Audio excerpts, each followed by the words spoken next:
খারাবিত মানে বাজে কথা, খারাবিত মানে বাজে কথা। ইউমকিন হতে পারে বা হয়তোবা। কিদা মানে এভাবে, কিদা মানে এভাবে। শুয়াইয়া শুয়াইয়া মানে অল্প অল্প বা ধীরে ধীরে, শুয়াইয়া শুয়াইয়া মানে অল্প অল্প বা ধীরে ধীরে।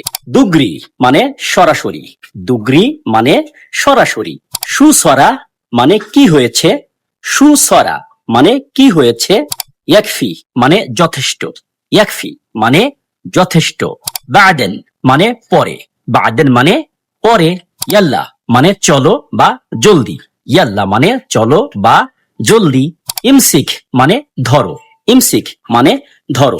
যদি আমরা কাউকে বলতে চাই যে এটা ধরো, তাহলে বলতে পারি ইমসিক হাদা, ইমসিক হাদা মানে এটা ধরো। তাআল এবং রোহ এই দুটো শব্দের অর্থ কি হবে অবশ্যই কমেন্ট বক্সে জানিয়ে দিবেন।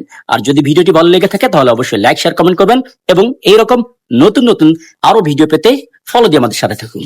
মা আসসালাম।